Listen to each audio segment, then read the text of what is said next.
Le sport ne forge pas le caractère, il le révèle.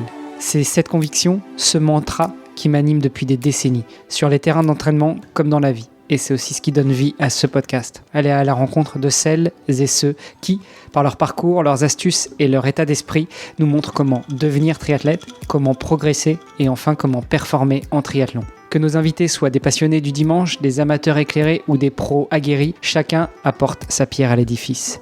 Leurs expériences, leurs échecs, leurs victoires, c'est une mine d'or pour débloquer vos propres objectifs. Prêt à plonger ? Suivez le guide, ou plutôt suivez les guides. Et avant de commencer, un petit rappel. Retrouvez-moi sur les réseaux sociaux du podcast et sur votre appli préférée pour partager vos retours, vos questions ou simplement un petit mot d'encouragement.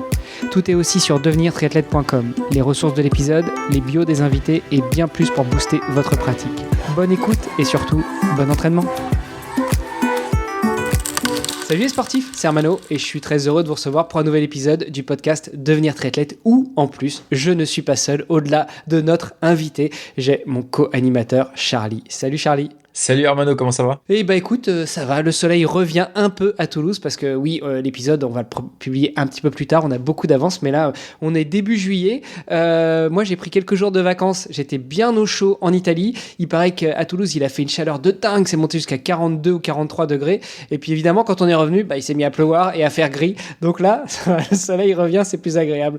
Et toi, à Nantes ? Écoute, ça va, il fait beau, dans 2 jours c'est les vacances, donc tout va bien. Ouais, mais en Bretagne, t'es toujours en vacances, non ? Sous la pluie, mais en vacances ? Oh, pas toute l'année quand même, on bosse un peu pour essayer de créer des programmes d'entraînement qui tiennent la route, on a besoin de bosser un peu quand même. Bon, on va revenir là-dessus. Non, mais au-delà du fait de bosser, l'ambiance, l'environnement, la Bretagne, c'est quand même assez propice à cet esprit vacances, non ? Ouais, c'est vrai. En tout cas, pour des vacances triathlétiques, ouais. Tu peux aller nager, la mer est pas loin, à 40, tu peux aller rouler, il y a du dénivelé, et puis tu peux aller courir. C'est un beau terrain. Ah, mais parce qu'il y a du dénivelé en Bretagne ? Et ouais. Je vous invite, si vous êtes jamais venu en Bretagne, à venir faire le L de Crozon, par exemple. Vous allez voir que sur Cassis de vélo, on peut trouver plus de 1000 mètres de dénivelé, largement. Bon, allez, j'arrête de te taquiner. Je suis aussi très heureux de recevoir notre invité du jour, Maxime Bouakel. Salut Maxime. Salut tout le monde. Comment tu vas ? Ben ça va, très honoré d'être sur ce podcast avec vous deux. Bon, t'as vu, on taquine avec Charlie, on se tire un peu dans les pattes, mais c'est aussi un icebreaker, un moyen de briser la glace. Ça va, tu te sens bien quand même, là, t'es bien assis, bien tranquille, t'es pas trop gêné ? Non, ça va, je suis bien installé, j'ai l'habitude pour vous écouter de temps en temps, je sais un peu comment ça se passe, donc normalement il y aura pas trop de surprises en tout cas. Et d'ailleurs, c'est l'occasion de le dire avant qu'on te laisse la parole pour te présenter. Moi, je suis super content de pouvoir échanger avec toi parce que déjà, on s'était connecté sur LinkedIn il y a quelques temps, plus pour le côté pro, je m'étais connecté avec toi, sans savoir que tu étais triathlète, pratiquant, et puis sans savoir aussi que tu étais un des premiers adhérents d'OpenTri depuis quelques années. Et Charlie, je te laisse peut-être présenter Maxime du côté OpenTrien.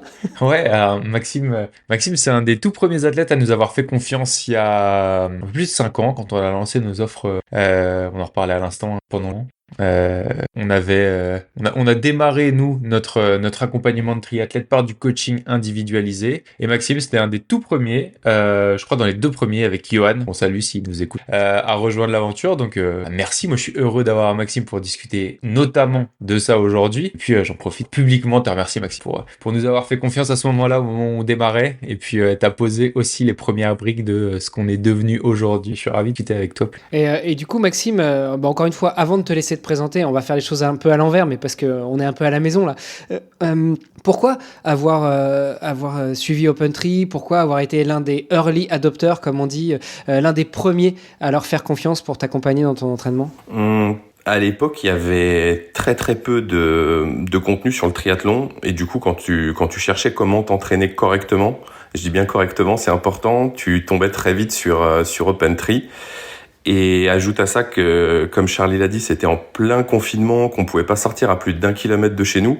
Je me souviens que le premier plan que j'ai pris, c'était le plan comment t'entraîner justement en restant chez toi au triathlon. Donc c'était quand t'as pas de piscine, que tu peux pas faire de vélo et que tu peux pas courir au-delà d'un rayon de 1 kilomètre, j'avais trouvé le plan vachement ambitieux, ça m'avait bien plu. Et c'est le premier plan que j'ai suivi, il était sur 2 mois je crois à l'époque. Ouais, je l'avais suivi, je crois. Ouais, c'est ça exactement, et je l'avais suivi scrupuleusement. Et puis ça m'avait bien plu, donc on avait poursuivi les discussions pour voir, une fois qu'on avait été libéré, comment on pouvait dupliquer ça à une vie plus normale. On avait été déconfinés. C'est vrai que c'est quelque chose que moi, j'ai pas trop vécu le confinement parce qu'à l'époque, j'étais au Luxembourg et au Luxembourg, on n'avait pas de confinement strict. On pouvait sortir, on pouvait aller faire ses courses, on pouvait aller se balader. On était invités quand même le maximum à rester chez nous. Les écoles étaient fermées, les employeurs, en tout cas des employeurs de bureau, quand on n'était pas dans les professions importantes ou nécessaires ou quand on n'était pas dans le commerce, nous invitaient aussi à bosser de chez nous et ça a pas mal développé le télétravail. Merci le Covid pour ça, au moins. Mais par contre, on n'était pas confinés. Ouais. Donc moi, je me souviens que pendant le Covid, justement, j'en ai profité pour faire pas mal de home trainer sur ma terrasse et puis d'enchaîner après sur de la course à pied autour de chez moi sur un rayon de 10, 15, 20 km. Mais c'est sympa justement d'avoir lancé un petit peu OpenTree avec ce type de plan. C'était le bon momentum là, Charlie. Ah ouais, et puis là, on avait, comme tout le monde à cette époque-là, on raisonnait au jour le jour. C'est-à-dire qu'on savait pas ce qui nous attendait à la semaine ou au mois suivant. Et donc, on avait déjà des athlètes, on pouvait pas les laisser non plus dans la nature sans rien faire. Donc on a créé ce plan, on s'est dit écoutez, si vous voulez démarrer un plan hivernal, je crois que c'était 2 ou 3 mois comme tu le disais Maxime, pour pouvoir continuer à vous entraîner malgré le fait que on ait un peu de restrictions en ce moment, on s'embarque, on démarre tous en même temps et on vous livre vos séances chaque semaine selon les évolutions. Parfois on aura le droit de sortir, parfois non. Et puis en fait on a passé tout l'hiver comme ça à poser les bases, à essayer de continuer à progresser malgré un peu les restrictions. Et ça fait partie de nos tout premiers programmes et ça a posé un peu les bases de la suite. La suite ayant été plus facile une fois qu'on a été découvert et moins de contraintes. On en est où justement là maintenant de l'accompagnement des athlètes? T'as des chiffres, des stats à nous donner côté Charlie et puis toi un ressenti, un retour d'expérience Maxime côté athlète? Ouais, je laisse Maxime commencer comme ça je vais pas l'influencer. Écoute, moi j'ai vraiment fait confiance à OpenTree à l'époque. Justement, le plan il était sur le papier, c'était figé, mais comme disait Charlie, de semaine en semaine, quand ils avaient assoupli les règles, etc., on voyait tout de suite un changement de plan. Donc je me disais déjà grosse réactivité. Ils s'adaptent au contexte et ils s'adaptent à nous aussi. T'avais à chaque fois 1 ou 2 séances suivant ton niveau ou le temps que t'avais à disposition. Donc quand t'as un boulot à côté, une famille ou autre, c'est déjà hyper. Cette flexibilité, c'est hyper appréciable. Et moi, ça fait 4 ans que je suis, bientôt 5 ans que je suis avec OpenTree. Et c'est vrai que en 5 ans, j'ai jamais été blessé. Déjà, c'est un point qui est hyper important. Et je me suis vu progresser. Alors après, j'ai atteint un plateau. Je pense qu'on y reviendra sur certains sujets qui sont. Mais c'est pas in fine la faute de OpenTree. Mais ouais, je me suis vu carrément progresser de mois en mois au début, de semaine en semaine, puis de mois en mois. Et là, je continue sur le vélo à progresser en suivant les plans OpenTree. La FTP, elle ne fait que augmenter. Alors à l'époque, c'était par tranche de 30 watts. Maintenant, c'est par tranche de 5, mais c'est toujours intéressant. Et ouais, c'est ça qui m'a toujours bien plu. Et c'est ça que j'ai cherché dès le début. Je pense qu'on va militer pour qu'il y ait ce KPI qui soit présent chez tous les coachs, tu vois. En tout cas, ceux qui communiquent publiquement le nombre d'athlètes blessés après X temps d'accompagnement. Ouais. Parce que finalement, on en blague un peu souvent, mais c'est entre guillemets facile de faire une bonne première saison quand on se lance dans un sport ou quand on veut se fixer des objectifs. La difficulté, c'est de durer sans se blesser. Combien même d'athlètes de haut niveau on a vu faire une saison de malade, limite obtenir des titres de champion du monde, et puis les 2-3 années après, plus pouvoir sortir de la masse parce que blessé, parce que problème d'entraînement, etc. Donc Charlie, il faut qu'on fasse un truc sur ce KPI, nombre d'athlètes entraînés, nombre d'athlètes blessés. Ouais, c'est vrai. Surtout qu'en plus, chez les athlètes amateurs, tu vois, on peut comprendre qu'un athlète pro fasse un peu du all-in pour aller chercher une grosse perf, pour aller... all-in, on met tout dedans. Ouais, tu vois, de pouvoir prendre des risques, entre guillemets. Alors là, on parle d'athlètes amateurs, comme toi, Maxime, comme toi, Hermano, comme moi. Première priorité, c'est de pouvoir prendre du plaisir. Et c'est vrai que la gestion de la blessure, donc de la charge d'entraînement, c'est quand même un truc dont on parle peu, mais qui est central. Se retrouver à couper pendant 1 mois dans une ou pire dans les 3 disciplines, en fait, on se retrouve à régresser hyper vite et surtout à être hyper frustré. Je pense que nous 3 autour de la table faisons ça pour le plaisir avant et pas passer 1 mois à être frustré de pas pouvoir. C'est clair, le niveau charge mentale, laisse tomber quoi. Et pour ceux qui l'ont pas encore expérimenté, la charge mentale, surtout en triathlon, quand on est à l'approche des compétitions, ça crame énormément d'infos influx nerveux et ça peut avoir des effets néfastes. Bon, l'avantage qu'on a dans le triathlon, c'est que si tu te blesses quelque part, en général, tu as quand même la chance de pouvoir compenser sur les 2 autres sports. Après, c'est compenser, mais ça remplace pas des entraînements. Anyway, Maxime, on a quand même bien mis les pieds dans le plat, là, ça fait presque 10 minutes qu'on parle, mais on t'a pas laissé te présenter. Donc dis-nous tout, qui est Maxime Bouakel? Écoute, moi j'ai 32 ans aujourd'hui, je me suis remis sérieusement au sport, on va dire, depuis 2019 et je suis arrivé sur le tri en 2020. J'ai repris par de la course à pied. Aujourd'hui, je m'entraîne en triathlon, mais je nage très peu. C'est vraiment l'élément qui me plaît le moins. C'est un vélo, on va dire, que je prends le plus de plaisir. J'essaie de m'entraîner entre 7 et 10 heures par semaine concrètement en ce moment.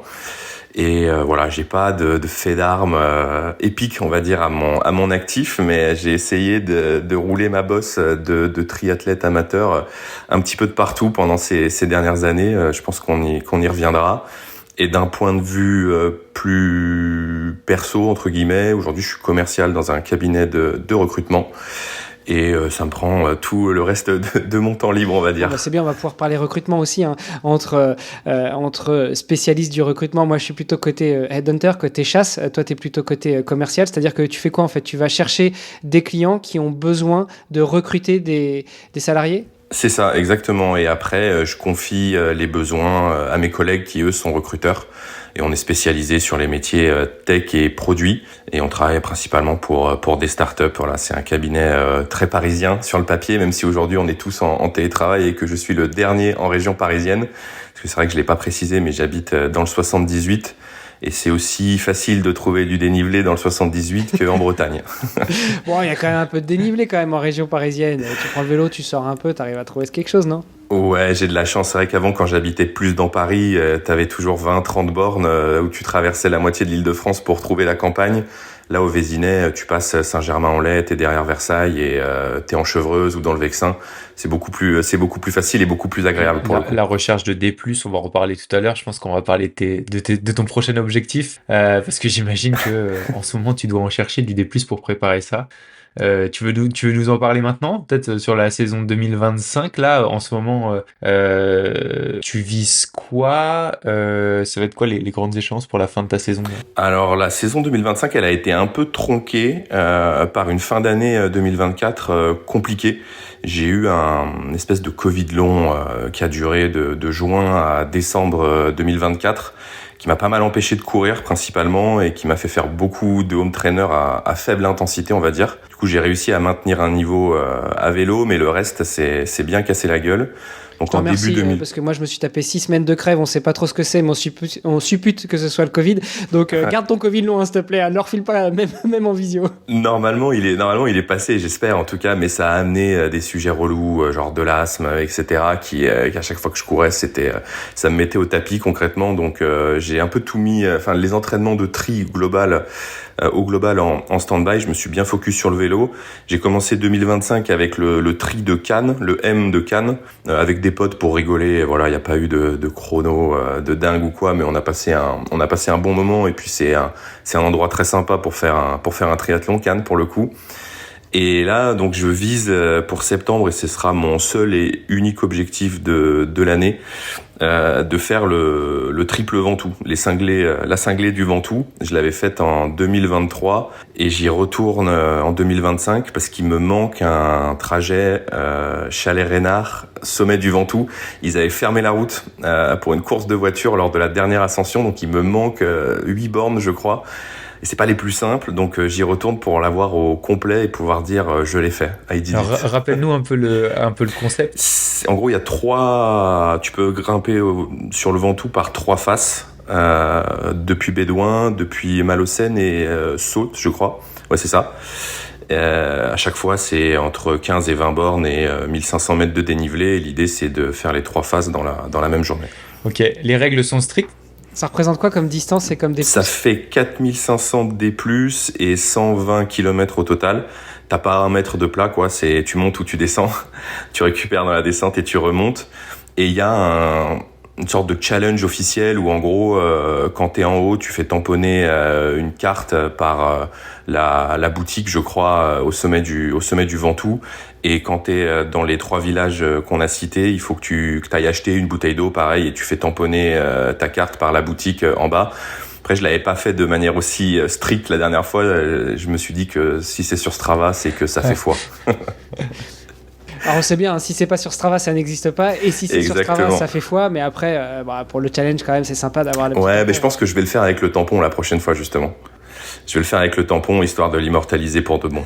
Et pour comprendre cet orga-là, c'est un parcours qui est libre, que tu peux faire n'importe quand dans l'année, ou c'est quand même un événement qui est sur une journée? Non, c'est hyper libre, tu le fais comme tu veux. En gros, tu peux le faire. Le Ventoux, tu payes pas pour monter au sommet du Ventoux, donc tu peux le faire, toi de ton côté. Après, je crois que si tu le fais via le label entre guillemets cinglé du Ventoux, la petite carte, ils te la font payer quelque chose comme 20 balles, histoire de faire vivre l'économie locale concrètement. Et là, après, t'as une sorte de diplôme. Je crois qu'il y a des challenges similaires qui existent. Et pour ceux qui sont vraiment des énervés du dénivelé, tu peux faire la bicinglée du Ventoux. Et là, tu te fais les 3 faces 2 fois dans la journée. Et ça, je vais attendre un petit peu avant de me lancer dans ce challenge. Donc 2025, tu fais ça, la cinglée du Ventoux, et puis après 2026, tu vas sur Embrun, tu seras prêt. Écoute, Embrun, c'est un tri que j'ai en tête. Il est dans ma to-do list des tri que j'aimerais bien faire. Je sais pas si j'irai en 2026, mais c'est sûr qu'en 2026, je me réaligne sur des tris un peu plus longue distance, comme je faisais. Ma distance de prédilection, je l'ai pas précisé, mais c'est le L. Quand je dis prédilection, je parle pas performance, mais plus plaisir. Et ouais, je pense repartir sur des L. Et le XL me fait évidemment un appel du pied depuis des années, mais autant je vois le plaisir que je pourrais prendre pendant l'entraînement, autant le jour J, je suis pas sûr de beaucoup m'amuser. Donc pour l'instant, je repousse.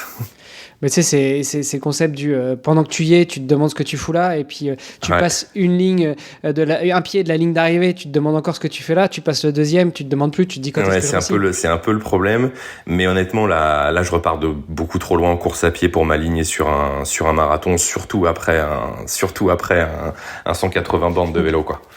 Revenons un petit peu à toi, à ton début dans le sport, à ta genèse. Tu as dit que tu as repris le sport en 2019, mais ça veut dire qu'avant, tu étais déjà sportif.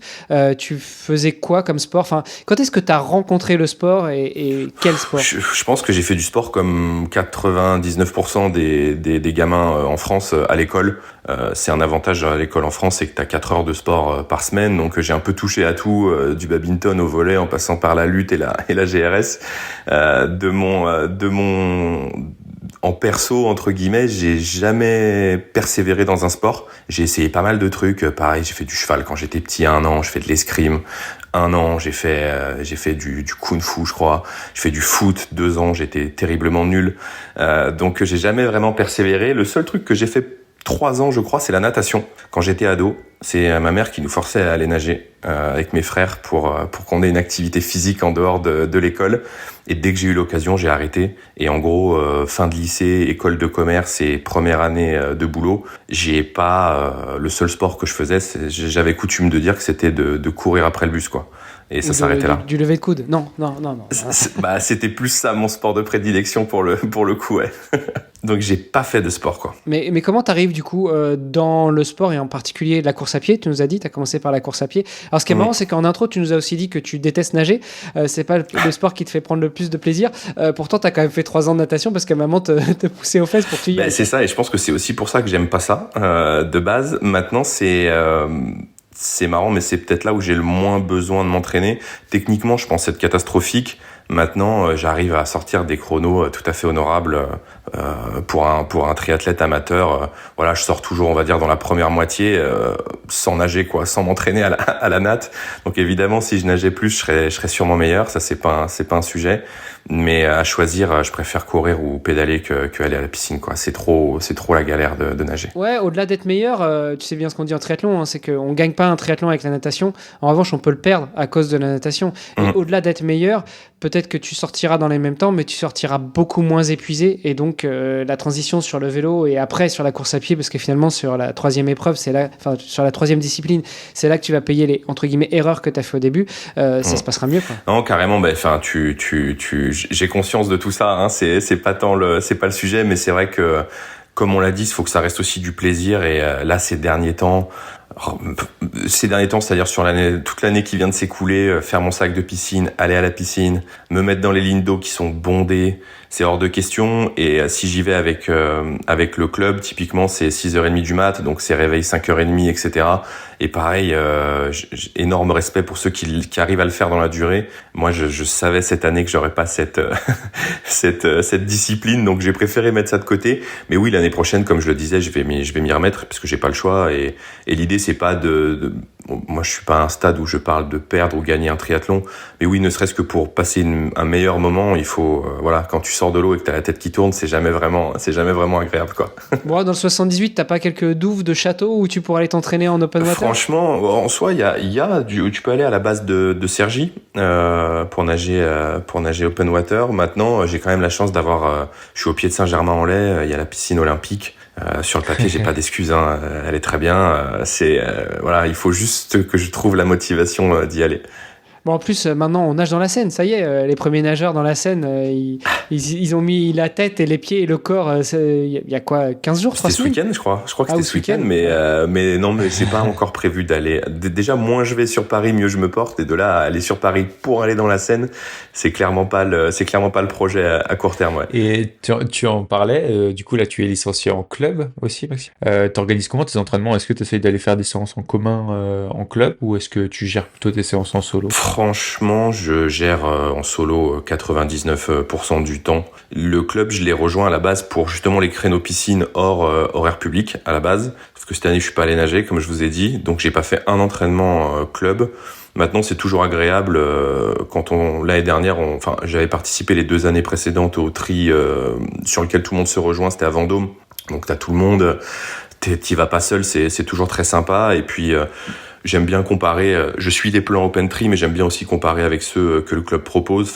Et puis aussi, d'un point de vue très trivial, c'est le sujet t'as pas besoin de payer la licence, le pass journée quand t'es en club, quoi. Donc, comme ça, tu mets une fois ton certificat médical dans l'année, et puis après, t'es tranquille pour les 12 prochains mois. Bon, à ce niveau-là, excuse-moi, hein, mais je me permets de faire un peu de pub pour OpenTree. Il y a un club virtuel où on se retrouve pas forcément tous ensemble, mais tu peux prendre une licence, ça t'évite le pass journée, t'as plein on en avait parlé, ouais. Super active, etc. Hein. Exactement. On en avait parlé et je pense que ça peut être une bonne solution pour l'année prochaine pour rester affilié justement à OpenTree. Charlie, on en reparlera. Non, mais c'est vrai que cette solution de club qu'on a ouverte il y a 2 saisons, elle séduit surtout les athlètes qui n'ont pas de club près de chez eux ou qui veulent pas aller dans un club près de chez eux. En fait, comme tu le dis, ça a quand même le gros avantage de ne pas avoir à payer les passes journées, de pas être embêté avec le certificat médical, bien que maintenant on soit un peu moins même sans licence, et d'avoir quand même, enfin nous en tout cas chez nous dans le club, d'avoir quand même un programme d'entraînement toute l'année, puisque c'est inclus dans la licence. Donc ça c'est surtout pour ceux qui ne veulent pas ou qui ne peuvent pas avoir un club local, mais on vantera jamais quand même assez les bienfaits de retrouver un groupe, l'émulation collective, juste le fait aussi de participer à la vie associative, parce que c'est aussi les clubs près de chez nous qui vivent les épreuves sur lesquelles on s'aligne les dimanches. Donc il y a ces 2 philosophies différentes, mais nous comme on a beaucoup eu ce besoin au sein de notre communauté de gens qui voulaient prendre une licence, même au sein d'une communauté en ligne, on l'a sorti et ça marche plutôt bien. D'ailleurs, j'en profite, on vient de fêter les 100 athlètes pour cette saison qui nous ont rejoints. Donc, petit cap symbolique, on est encore tout petit, mais ça fait toujours plaisir. Félicitations. Mais c'est vrai, je te rejoins. Moi, c'est du coup Tri Team Saint-Germain. Je suis vraiment loin d'être un membre actif, mais voilà, je vois le boulot qu'ils abattent. C'est assez impressionnant et ça force carrément le respect. Voilà, t'as le coach sur la ligne d'eau tous les matins à 6h30, les jours d'entraînement, t'en as d'autres le soir à 21h, t'as les bénévoles le week-end pour encadrer les sorties vélo, etc. C'est un gros boulot et voilà, grand respect à ceux qui s'impliquent beaucoup plus que moi dans cette vie de club pour le coup. Ouais. Et au-delà des clubs, au-delà du club OpenTree ou des autres clubs, de manière générale, pour ceux qui n'y penseraient pas, on va pas refaire l'épisode que Charlie avait fait sur le podcast spécial justement sur la licence et les clubs, etc. Mais n'oubliez pas qu'avoir une licence, ça vous permet aussi d'être couvert en cas d'accident pendant votre non seulement la pratique en compétition, mais aussi pendant vos entraînements. C'est bête, hein, mais ça peut arriver, un accident de vélo, même tout seul, ou alors si on se fait shooter par quelqu'un, et ça peut coûter très très très très cher, alors que quand on a une licence, que ce soit dans un club comme OpenTree, en club virtuel ou dans un club physique local, et ça permet d'être couvert et c'est pas à négliger. Voilà, c'était le petit point réglementaire que je me sentais obligé de rajouter et que j'hésite pas à rajouter à chaque fois parce qu'on n'y pense pas aux mauvaises surprises, mais elles arrivent. Revenons à toi, Maxime, encore une fois. On va recentrer le débat plusieurs fois. Donc toi, t'as repris le sport en 2019, un peu par la course à pied. Après, pendant le confinement, t'as cédé aux appels d'OpenTree. Qu'est-ce que tu as fait comme compétition ? Tu nous as dit que ta distance de prédilection, là où tu prenais plus de plaisir, c'était le L. Mais tu es passé par quelles étapes ? Tu as fait quelle compétition ? Qu'est-ce que tu en ressors ? Enfin voilà, tu as tout un pack de questions maintenant. Tu as 2 heures. Ciao. Écoute, je vais commencer par le commencement. Surtout, je crois que tu m'avais posé la question avant qu'on transgresse sur les clubs. Moi, j'ai repris le sport grâce à mes potes, en fait, que je voyais assidus, j'ai envie de dire, sur de la course à pied ou des challenges vélo. Et au bout d'un moment, voilà, je me suis dit que, tu vois, on parlait du lever de coude, que le lever de coude c'était sympa, mais qu'il y avait d'autres challenges dans la vie et que ça pouvait valoir le coup de les tenter. Et oublions pas qu'il y a plein de grands labels comme Ironman, comme Otile dans le swimrun qui ont commencé par des défis après des levées de coude. Donc l'un n'est pas incompatible avec l'autre. Quand même. Exactement. C'est le lever de coude qui m'a amené au sport. J'ai commencé par me réaligner. Voilà, j'avais pas couru depuis le lycée et le bac. Je me suis aligné sur un 10 bornes, le 10 km de Bourg-la-Reine, une sombre course amateur, voilà, avec un ravito qu'à la fin, tu vois. 2 boucles dans Bourg-la-Reine et puis j'ai fini tellement rincé, je me suis dit voilà, t'as 23, 24 ans, il est peut-être l'heure de se remettre à faire du sport parce que sinon tu vas le payer très cher. Et sauf que mes potes avaient un niveau qui était beaucoup plus élevé que le mien. Et 2 semaines après, j'étais sur un vélo avec eux en direction de Dieppe pour faire Paris-Dieppe. Donc pour ceux qui connaissent la distance, c'est à peu près 250 km. Moi, je me suis arrêté à Vernon après 60 bornes. Plusieurs chutes parce que j'étais pas monté sur un vélo depuis la primaire, je pense. Je savais plus vraiment faire du vélo, même si ça s'oublie pas. En tout cas, je savais pas faire du vélo avec des cales automatiques. C'est quand même des bâtards, tes potes, ils auraient pu te mettre les petites roulettes. Hein. Écoute, ils auraient dû me mettre les petites roulettes. J'ai chuté 6 ou 7 fois, je crois, sur 60 bornes. Et à la fin, j'ai dit, bon, allez, rideau, moi, je vous rejoins à Dieppe, je prends le train. J'ai pris le train à Vernon, je les ai attendus à Dieppe et on a passé un bon week-end. Ils sont arrivés complètement éclatés le soir, mais eux, ils l'avaient fait. Et c'est là aussi où je me suis dit, putain, j'ai quand même raté 200 bornes avec eux. Ils ont dû vivre un truc de fou. Et toi, t'étais dans le train avec ton vélo et à fumer des clopes à l'arrivée en les attendant. Enfin, c'est quand même pas très... Voilà. Et c'est là où j'ai pris conscience qu'il fallait s'y remettre. Et ça, c'était en 2019, ouais. Et j'ai passé l'été à m'entraîner n'importe comment, à courir. J'avais pas de vélo, donc je m'entraînais pas au vélo. Mais très rapidement, comme on a dit, quand tu repars de zéro, tu progresses vite, même si tu t'entraînes n'importe comment. Donc je commençais à bien courir par rapport à là où je partais. Et on s'est retrouvé à Cannes avec mon pote l'été. On est allé à Gourdon et Sipierre, je crois, à vélo. Et voilà, c'est un 2000 mètres de dénivelé sur 50 km. Et là, je l'ai tenu. Donc je me suis dit, voilà, c'est bien, tu pars de loin.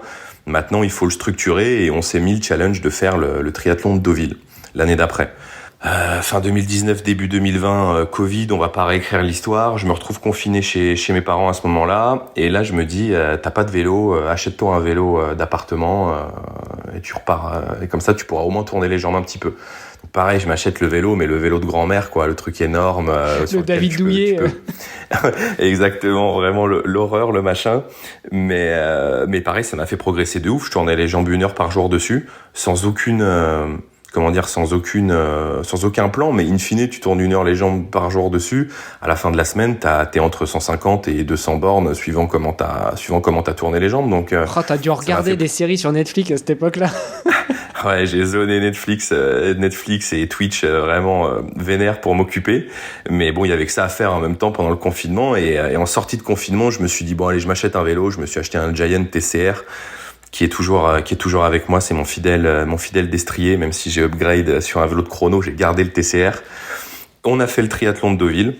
Avec par chance la mer était déchaînée, donc ils ont annulé la natte. C'est devenu le duathlon de Deauville, et c'est comme ça que je me suis mis au tri. Et juste après, je me suis dit bon allez, maintenant je m'étais blessé plusieurs fois, hein, je l'ai pas précisé entre temps parce que je m'entraînais vraiment comme un excité, avec 0 jour de repos, enfin bref, c'était un carnage. Et c'est là, après le deuxième confinement, où je me suis dit du coup ce qu'on se disait, il faut professionnaliser ça entre guillemets, où je me suis retrouvé du coup avec OpenTree, où l'été, enfin, je passe l'hiver avec eux, je me vois progresser de ouf. Là, je choisis l'accompagnement personnalisé, du coup, avec un coach, Max. Max, si tu nous écoutes, bonjour. Bonjour à toi. Donc Max qui encadrait Maxime. Exactement, Maxime, ouais. Et je me suis, les deux Maxime, et là, je me suis aligné, j'ai décidé de me réaligner sur le tri de Deauville pour le faire en entier à ce moment-là. Et la même année, j'ai fait les 24 heures du Mans à vélo en équipe avec 3 potes. Donc ça aussi, belle expérience, mais que je referai jamais. Typiquement, vraiment un truc de. Pourquoi tu referas jamais? Franchement, c'est un truc de débile de tourner comme ça. C'est pire que de tourner à Longchamp pendant 2 heures, quoi. C'est, jour, nuit, le circuit. En plus, techniquement, sur mon vélo, j'étais hyper mauvais. Donc j'arrivais pas à prendre les roues, j'avais trop peur de mettre tout le monde au tapis. Donc en fait, je tournais tout seul sur le circuit. Alors j'avais à une vitesse tout à fait honorable sur circuit, c'est pas bien compliqué. Mais honnêtement, j'y ai pris aucun plaisir. En plus, on n'avait rien organisé des à côté. Si mes potes m'écoutent, je sais que Charles m'écoutera, il se rappellera de toutes les barres à la pâte d'amande qu'on a mangées. On n'avait pas prévu ne serait-ce qu'un sachet de pâtes, donc on a bouffé des barres à la pâte d'amande pendant 24 heures. C'était un carnage, et bu de l'ISO Décathlon tout du long. Enfin, c'était préparé par-dessus la jambe, et on l'a tous fait, mais voilà, c'est un bon souvenir, on en rigole. Après, il t'a fallu 6 mois pour t'en remettre, ne serait-ce que pour remettre d'aplat ton estomac et tes intestins. C'était pas si dur physiquement, honnêtement. C'était plus dans la tête que c'était galère quand tu dois te réveiller à 3 heures du matin pour aller faire ton shift. En plus, on avait fait des relais de 1h30. Enfin, c'était ni fait ni à faire. C'était vraiment catastrophique dans l'organisation. Mais on avait bien rigolé. Mais voilà, enfin, c'est même mieux préparé, j'y retournerai pas, honnêtement. Et ça, quand tu commences à toucher à ces épreuves-là, qui sont des épreuves plutôt longues, ça te donne envie de développer la caisse pour pouvoir aller sur d'autres épreuves comme ça. T'es tout de suite séduit par le format, ou t'es aussi passé par la case de faire du plus court? En fait, moi, la compétition, j'ai un peu abordé ça tout à l'heure, mais c'est pas une fin en soi. Moi, je prends beaucoup plus de plaisir dans l'entraînement. Et je suis parti sur des distances longues ou des challenges type Ventoux ou autre, parce que je sais que ça va me demander de borner et que ça va me mettre des heures au compteur chaque semaine. Et je prends grand plaisir à les faire, et je suis plus fier de moi si, en gros, mon planning il indique 9h37 et qu'à la fin de la semaine, j'ai fait 9h37 qu'à la fin d'une épreuve. Objectivement, je pars pas sur du XL aujourd'hui parce que voilà, le jour J, je sais que ça va être l'enfer, mais plus parce que je sais qu'aujourd'hui, je suis pas en capacité de m'entraîner correctement, en tout cas ce que moi j'estime être correct pour un XL, c'est-à-dire 15-20 heures par semaine. Moi, c'est l'idée que je me fais du truc, et je vais pas arriver sur un XL préparé comme pour un L. Et du coup, c'est pour ça que j'y vais pas, parce que j'ai pas la bande passante pour faire 15-20 heures d'entraînement par semaine. Et c'est le chemin, moi, qui me plaît plus que l'arrivée. C'est un grand mot, tout ce que tu veux. Mais c'est ça qui me plaît plus que le jour J, où je prends du plaisir, etc. T'as toujours l'adrénaline de la course et autres. Mais je suis sur du moyenne distance, entre guillemets, parce que je sais que je peux m'entraîner correctement pour du moyenne distance. Moi, j'ai un petit challenge à te proposer. D'ailleurs, Charlie, il faudrait voir pour qu'on monte une équipe. Mais le T24, ça te dit pas? C'est 24 heures, mais c'est du triathlon. Et on peut y aller à 6. On essaye. Mon pote Charles, dont je parlais tout à l'heure, lui, il essaye de me motiver pour ça. Moi, on rentre trop dans l'endurance pour moi à ce niveau-là, tu vois, dans la longue endurance. J'ai oublié le terme exact. C'est moins ma cam, tu vois. C'est moins ma cam, ce genre de truc, pour le coup. Même s'il y a des histoires de relais et autres, ça ressemble trop aux 24 heures du Mans. C'est encore trop récent pour que j'aille sur un T24 aujourd'hui. C'est vrai que ça ressemble un peu aux 24 heures du Mans. Alors, pour en revenir, parce que moi, j'y étais le week-end dernier à l'heure où et j'y suis allé l'année dernière, parce qu'avec OpenTree, on a la chance d'être partenaire du 24 depuis 3 ans maintenant. Alors, je fais une digression, mais c'est une super porte d'entrée pour les gens qui demandent goûter à l'endurance, comme je disais. C'est-à-dire qu'en fait, en équipe de 4 ou en équipe 6, finalement, théoriquement, tu fais 6 heures ou 4 heures de sport sur 24 heures. Et ça, en fait, ils ont réussi à créer une porte d'entrée aussi pour des gens qui démarrent le triathlon, sur lequel on n'a pas à se prendre la tête avec les sillons, on n'a pas à se prendre la tête avec toute la tension de la course. Ce qui est marrant, c'est que dans les épreuves par relais, on a aussi des gens qui n'ont jamais fait de triathlon, juste là pour prendre de la et peut-être par rapport aux 24 heures du Mans, à vélo, on est dans un truc qui est quand même plus proche, qui est plus festif, plus ludique peut-être que l'aspect très compétition des gars à vélo. Mais en tout cas, je retiens l'idée, Hermano, pourquoi pas. On fait une équipe à tous les trois, il faudrait être 4 ou 6, mais pour une équipe devenir triathlète sur l'année prochaine. Ça se trouve d'ailleurs, on va en profiter. N'hésitez pas, auditrices, auditeurs, si ça vous branche, quel que soit votre niveau, envoyez-nous un petit message et puis on verra dans quelle mesure on peut monter une team comme ça. Bon, par contre, moi pour le vélo, ça va être compliqué, Charlie, mais c'est pas grave, on trouvera bien un moyen. La règle, c'est de faire un tour minimal par personne dans chaque discipline. Ouais. Mais bon, écoute, on verra. Du coup, 24 heures du Mans, vélo, Maxime, ça t'a un peu ouvert une porte vers l'endurance, voire l'ultra-endurance, que t'as tout de suite refermé parce que t'as pas du tout apprécié. Et du coup, après ton voyage vers le triathlon? Là-dessus, il était engagé un peu. Je l'ai engagé avec OpenTri parce que il y avait cette logique. Au début, vu que c'était le confinement, les piscines étaient fermées. Du coup, je courais et je pédalais, donc ça m'allait très bien. La natation est arrivée, je m'y suis mis tant bien que mal, en gros sérieusement de fin 2021 à 2023, début 2024.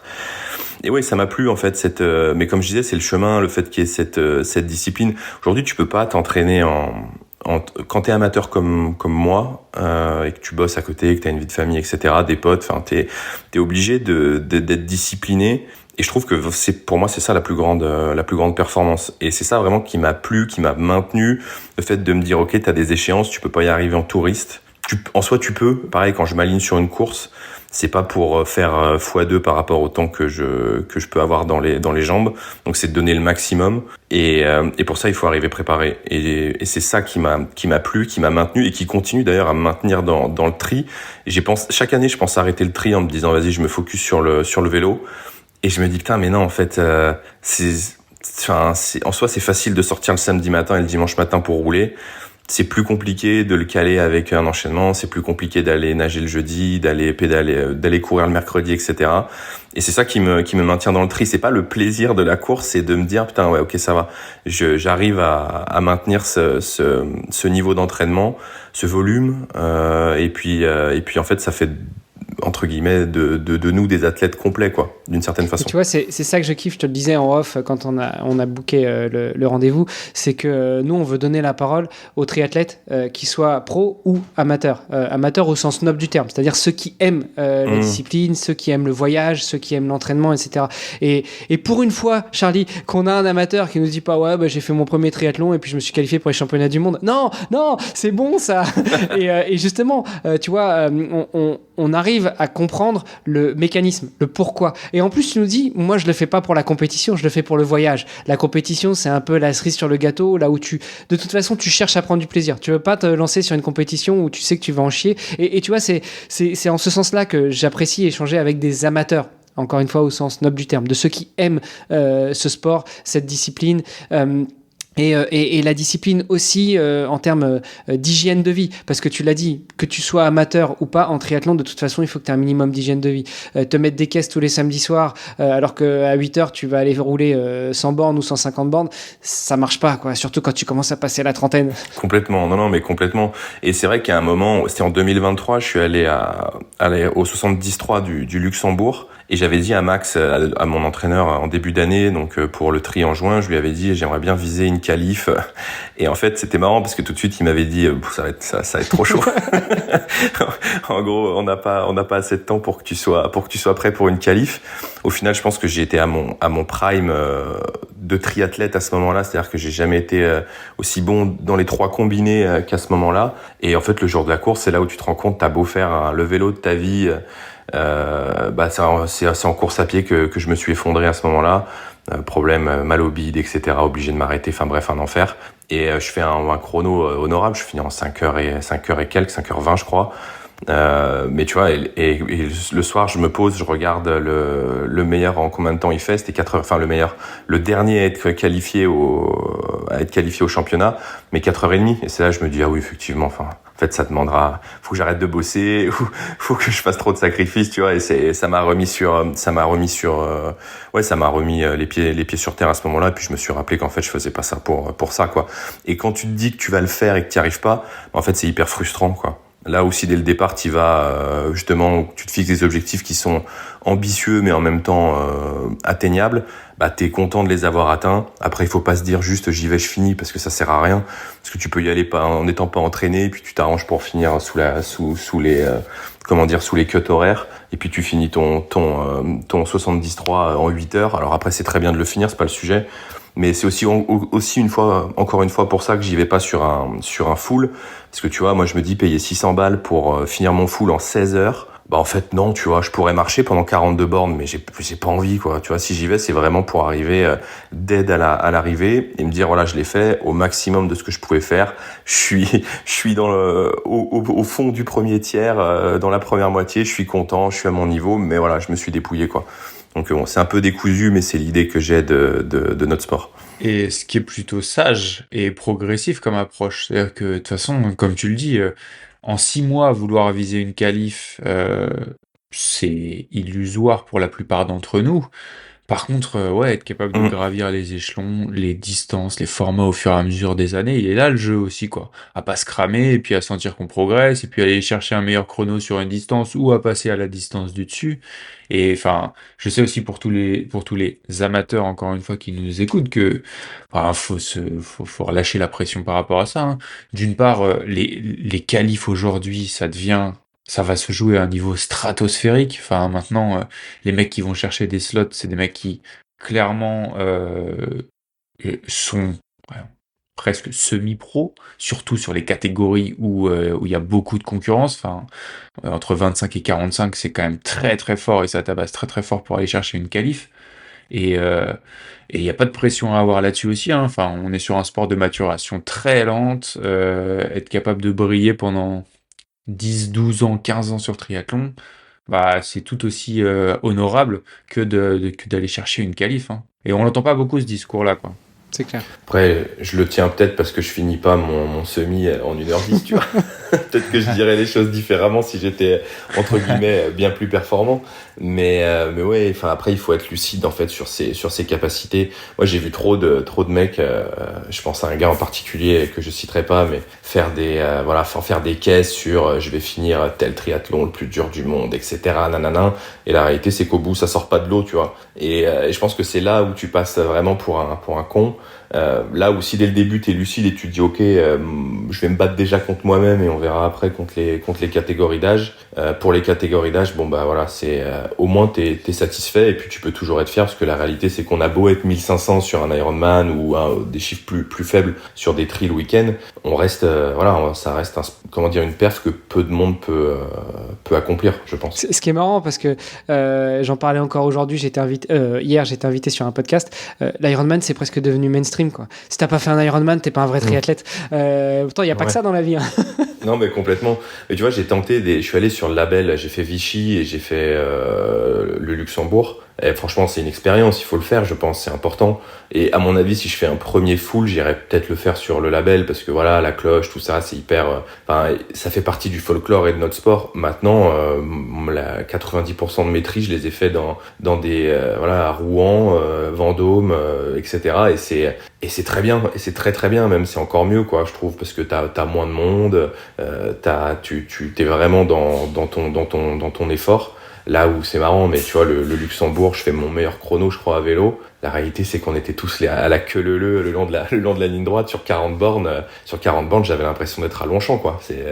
Tu peux limite pas te mettre dans les prolongateurs, sinon tu finis au tapis au moins de premier coup de frein. Enfin, c'est pas l'idée que je me fais du tri, quoi. Ouais, c'est clair qu'à Luxembourg, le long de la Moselle, ça peut envoyer, mais quand t'es 1500 mecs qui partent en même temps, ça finit comme au triathlon de Val-de-Reuil pour rester dans la région rouennaise, parisienne, où finalement, même si le drafting est interdit, t'as pas le choix parce qu'on sort tous en même temps et on se retrouve tous en même temps sur la ligne, quoi. Tu parles du tri des deux amants. Ouais. Ouais, je l'ai fait une année celui-là. Bah, tu vois, pour le coup, t'es sur une orga qui a rien à voir avec le label Ironman, mais voilà, c'est un très bon tri.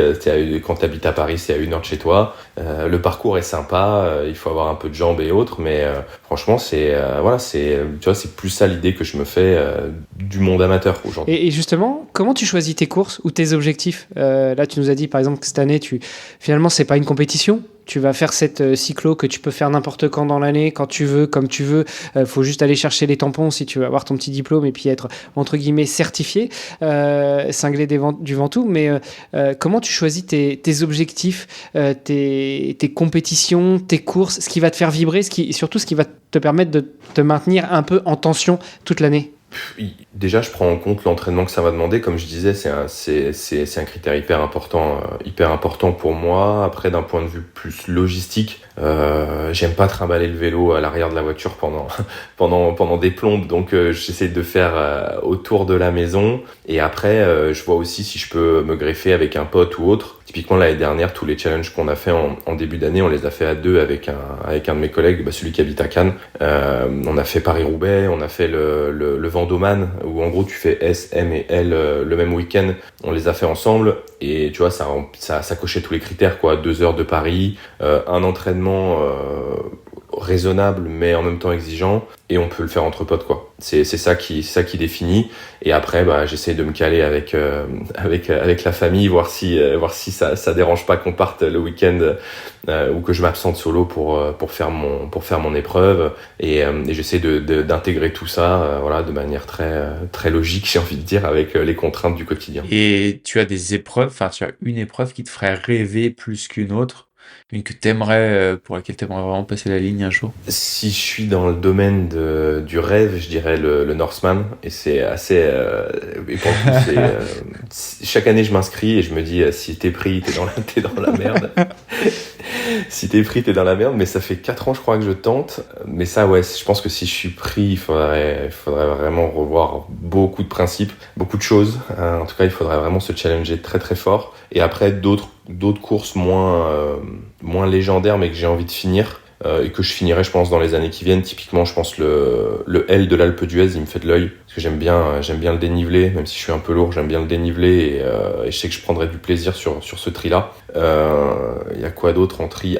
Typiquement, tu vois, t'as parlé de l'Embrunman. Ça, Embrunman, ça me ferait kiffer aussi, mais bon, pour l'instant, soyons raisonnables, je vais pas y aller. Et ouais, c'est déjà pas mal. C'est déjà pas mal pour le Norseman. Si tu veux, dès que t'as ton slot, on te mettra en relation avec Brice Maillard. De toute façon, si on le fait pas, c'est lui qui le fera, parce que il va monter, ou il a déjà monté une association pour accompagner, encadrer les francophones qui vont au Norseman.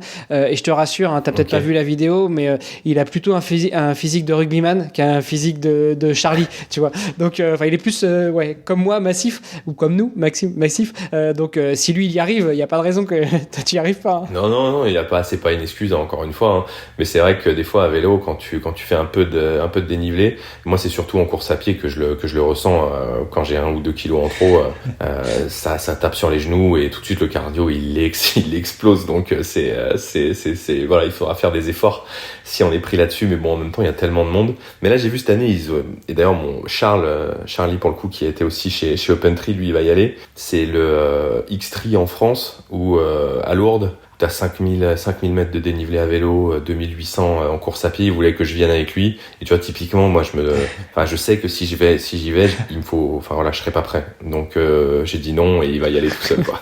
Sympa, le pote. Ouais, après, c'est pas, je lui dis oui, je viens, et à la fin, je viens pas. Je lui ai dit non dès le début. Et là-dessus, je suis très lucide sur autant le vélo, je peux le faire. Autant la course à pied 2800 de dénivelé, c'est deux fois la Saint-Élion, c'est beaucoup trop pour moi, quoi. C'est clair. Bon courage à Charles. Et puis sur 40 bornes, pas sur 70 ou 80 comme sur la Saint-Élion. Ouais, c'est ça, c'est sur 40 bornes. Donc tu vois, on a fait la Saint-Élion aussi, avec mon fameux pote de Cannes, et on a fait le format 45 km avec 1200 de dénivelé. Voilà, j'ai pas pu me baisser pendant 3 jours. J'y ai pris littéralement aucun plaisir. Et ça, tu vois, ça a été ma première et dernière expérience en trail. Je sais que le trail, c'est pas un sport pour moi, quoi.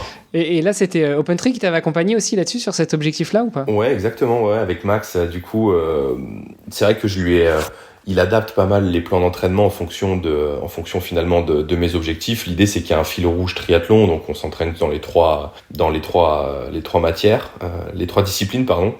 Et quand je lui dis je veux faire le Ventoux, on fait plus de vélo. Quand je lui dis je veux faire la Saint-Élion, on fait plus de course à pied. Et quand je lui dis je veux pas nager, il me met des séances et j'y vais pas.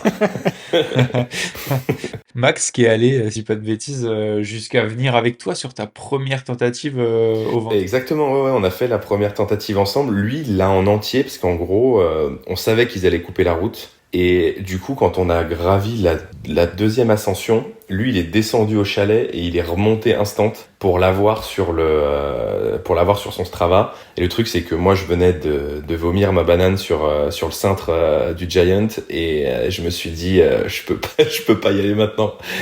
Je peux pas y aller maintenant. Du coup, je l'ai attendu le temps qu'il monte et oui, je pense que on avait mis 7h20 au total à faire les trois ascensions. Je pense qu'il aurait mis 1h30 de moins facile s'il avait été tout seul, mais il m'a bien carry, ouais. À la fin, je parlais plus, je disais plus rien, j'étais dans sa roue et je me laissais emporter par son rythme et son coup de pédale. Mais ouais, il m'a bien sauvé. Je sais pas si j'y serais arrivé sans lui. Du coup, ça va être le deuxième challenge cette année. Non seulement le finir, mais surtout tout seul. Alors que la première fois, t'avais Max avec toi. Je suis en train de monter une équipe là. Tous mes potes qui font du vélo, je leur ai annoncé que j'y allais et du coup, je pense que il y en a qui vont venir pas faire les trois, mais se relayer, en faire un à chaque fois avec moi et autres. En vrai, c'est important. Ça peut être très très long sinon. Et tu vois, encore une fois, c'est pas de l'ultra endurance à mes yeux. Donc du coup, partir solo comme ça avec tes pensées pendant 7h30, c'est pas l'idée que je me fais de ce genre de sortie quoi. Non pas que je vais discuter non-stop pendant 7h30, mais il y a un moment où tu as besoin d'avoir un peu de soutien et c'est pour ça que je suis allé en chercher avant. Puis, surtout que sur le côté pro, t'es en full remote, donc ça veut dire que toute la journée t'es chez toi, tu vois personne sauf en visio. Le sport, tu t'entraînes tout seul, donc effectivement le jour des compétitions, faut quand même mettre un peu d'humain au milieu quoi. C'est ça, exactement. C'est quand même important. Après, j'ai la chance ou pas, je sais pas, de faire un taf où je parle toute la journée, donc je ressens pas trop cette solitude. Mais et à l'inverse, pendant les entraînements, je la recherche. Pour le coup, tu vois, partir 3-4 heures sur mon vélo en solo, je pense que c'est les meilleurs moments de toute la prépa. Mais ouais, le jour J, c'est bien quand même d'avoir quelqu'un avec qui partager la peine, la galère et le succès au bout, quoi. Tu m'étonnes. Bon, tu me diras, moi quand j'ai fait ma traversée de la France en courant, en solo, finalement j'ai pas été beaucoup en solo parce que soit il y a des gens qui m'ont fait des surprises, qui m'ont accompagné sur le parcours, soit finalement tu t'arrêtes, tu discutes parce que j'étais pas dans la performance quoi. Et finalement j'ai pas eu l'impression d'être seul. J'ai l'impression d'être plus seul en bossant chez moi en full remote que quand j'ai fait cette traversée en solo. Quoi. Ouais, ça c'est encore un autre concept, traverser la France en courant. Pour le coup, ce record, je te le prends. C'est sûr. Faut être un peu fou quand même. C'est une sacrée perf, ouais. Charlie, tu voulais intervenir, je crois. Je t'ai coupé. Non, j'étais abasourdi par toujours cette idée de traverser la France en courant. Ça me faisait beaucoup rire et je pense que le record, tu vas le garder pendant longtemps. Ouais, sur ce défi-là, oui. Après, il y en a d'autres qui l'ont fait. Moi, mon rêve secret là-dessus, c'est d'en faire une course. Tu vois, comme Charles Galland qui avait fait le T24 tout seul et puis après, quand on a fait quelque chose, moi, j'aimerais bien que le défi Agrippa, ça devienne une course, quoi. Mais il y a le boulot, il y a la famille, il y a l'entraînement. On peut pas tout faire en même temps. On peut pas courir tous les chevaux en même temps. Ouais. S'il y a des auditeurs qui veulent lancer le concept avec toi, yes. Après la Race Cross France, ça devient la Run Cross France. Ouais. Possible. Après, je prévois mieux quand même. En 2030, j'aimerais faire l'Australie. Donc, stay tuned. Restez connectés. Ouais. Ça, je sais pas si c'est mieux. En tout cas, c'est sûr que c'est plus fou encore. Mais tu vois, pour revenir sur toi, sur ton expérience, ce que tu cherches, c'est le plaisir. C'est parfois la solitude, mais aussi partager des bons moments avec des potes. Moi, à chaque fois que je parle de l'Australie, on dit ouais, mais t'es malade, c'est une longue ligne droite. Mais c'est ce que je recherche en fait. C'est le dépassement de soi dans la, pas dans la solitude, mais dans la monotonie. Alors même si sur 3800 bornes, il y a peu de monotonie quand même, je pense à un moment, mais en gros, t'as une ligne droite de 3800 bornes, c'est tout droit, tu traverses des villes, tu traverses le désert, tu traverses des villes, tu traverses des déserts, et c'est ça aussi que je recherche dans le dépassement. Mais bon, chacun voit son objectif là où il est, quoi, son voyage. Carrément, ouais, carrément. Toi, Maxime, peut-être pour parler de l'avenir, c'est quoi les prochains challenges après, du coup, après cette saison? Du coup, tu repartirais plutôt sur des prépas triathlon. Qu'est-ce que tu imagines là pour les saisons à venir après? Je pense que malgré ce que j'ai dit, à un moment il va falloir que je passe que je tente le full. Pour moi, voilà, après il faudra voir comment je peux le préparer. Donc ça c'est sûr qu'on va y passer. Maintenant, l'année prochaine, bon, on est déjà en train d'en parler un peu avec justement avec mes collègues qui font aussi du tri. L'idée c'est de faire une belle course. On essaye justement de sortir des labels du label Ironman. Voilà, aller en regarder d'autres. Il y a Sui Family ou autre, je sais plus comment il s'appelle. L'idée c'est d'aller voir un petit peu aussi ce qui se passe de ce côté-là. Mais ouais, T'as le Haute-Marne triathlon aussi. Ok. Je sais pas si t'avais eu l'occasion d'écouter l'épisode, j'avais interviewé Nicolas Hauptmann pour le coup. Alors il a pas fait de jeu de mots sur son nom de famille, c'est juste qu'il est en Haute-Marne et c'est pareil, c'est un full très confidentiel pour l'instant, enfin très confidentiel. Je crois qu'ils ont déjà plusieurs centaines d'inscrits pour cette année et là. Eux, ils misent vraiment sur l'expérience pour l'athlète, mais à un prix imbattable, quoi. Enfin, on est très très loin du prix d'Ironman, du label Ironman. Donc, est-ce que l'expérience est la même? Je pense pas. Ironman, ils ont quand même réussi à créer une histoire, à créer quelque chose, à créer une expérience vraiment quand tu vas sur un triathlon du label, que ce soit du half ou du full. Mais voilà, en France, tu as le Haute-Marne triathlon qui a l'air franchement pas mal. Bon, bah, je garde, écoute, je le connaissais pas, je vais garder l'idée en tête, effectivement. Là, on est un peu en train de faire notre benchmark. Mais ouais, l'idée, ça va être de repartir. Cette année, j'ai pas fait de L. L'idée, c'est d'en refaire un dès l'année prochaine. Un sympa, dans un coin sympa. Et puis voilà, aller chercher des records à mon niveau, je pense, surtout sur la partie vélo aussi, où je pense en ce moment avoir craqué un truc là avec mon contre-la-montre. Je pense avoir enfin compris comment il fonctionnait. Donc l'idée, ça va être de le mettre à l'épreuve là-dessus. Et ouais, bien finir l'année sur le Ventoux, faire une belle prépa hivernale. Et puis voilà, l'année prochaine, on repartira sur du tri mi-distance, voire longue distance. Je pense que ça va se faire comme ça. Alors, tu veux dire quoi? Tu penses avoir compris comment fonctionne ton contre-la-montre? Parce qu'en général, c'est pas difficile. Hein. Tu attrapes le guidon, tu mets les pieds sur les pédales, puis tu tires, tu pousses. Hein. Écoute, ouais, mais je l'ai depuis 2 ans et quelques maintenant, et je sais pas, j'étais pas à l'aise dessus, j'étais à 2 doigts de le revendre, là, de le mettre sur Troc Vélo, et puis je me suis dit, bon, allez, je vais lui laisser une deuxième chance, et en fait, alors c'est pas sorcier, tu vas me dire, hein, mais je pense avoir compris que une fois qu'il est lancé, t'as plus besoin d'appuyer aussi fort, pour le faire avancer, et j'avais peut-être des scrupules, enfin comment dire, j'osais pas appuyer dessus parce que je voulais pas me faire mal pour vraiment le lancer. Du coup, bah je vais jeter un petit peu dessus. Et là maintenant que j'ose le lancer, je prends un plaisir à rouler. Je sais pas si on peut dire vite, mais en tout cas voilà à avancer à mon niveau, à bombarder dessus. Vraiment, là le TCR, je l'ai pas touché depuis un moment du coup. Ouais, c'est pas la même position non plus, hein, donc effectivement, ça fait partie des choses, des tips qu'on peut transmettre aux amateurs, aux amatrices qui nous écoutent, c'est que il y a du super bon matos maintenant en triathlon. Ça peut parfois coûter une blinde, un triathlon, c'est plus un sport aussi accessible que ça l'était avant. Mais après, c'est pas parce qu'on achète un vélo de contre-la-montre à 5 ou 15 ou 20 000 balles, c'est pas parce qu'on achète des chaussures carbone que, comme disent nos enfants, on va aller plus vite parce qu'on a les chaussures qui vont vite ou parce qu'on a le vélo qui va vite.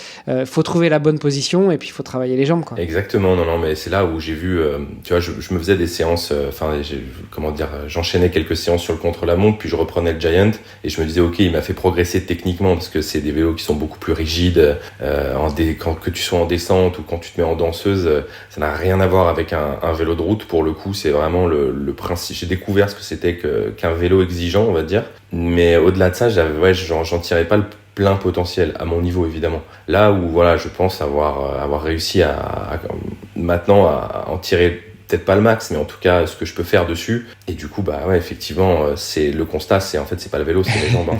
Et t'es passé par la case bike fitting. Ouais. Par contre ouais, obligé surtout sur le contre-la-montre, je suis passé par cette case-là, et puis je m'efforce de changer mes cales, voilà, au moins une fois par saison, mes cales-pieds, parce que au bout d'un moment, quand t'as l'impression que t'as fait de la rando avec, et que tu commences à avoir mal aux genoux, aux nerfs et autres, c'est là que tu te dis, en fait, juste changer la cale pour 15 balles, ça fait toute la différence. Mais tu vois, je sais que là, après un été à passer sur le contre-la-montre, je sais que typiquement quand je serai sur mon Giant pour le Ventoux, je serai beaucoup plus à l'aise et je serai beaucoup plus je me sentirais, en tout cas, je sais pas si c'est psychologique ou pas, mais je me sentirais beaucoup plus performant que si j'avais passé l'été sur le Giant.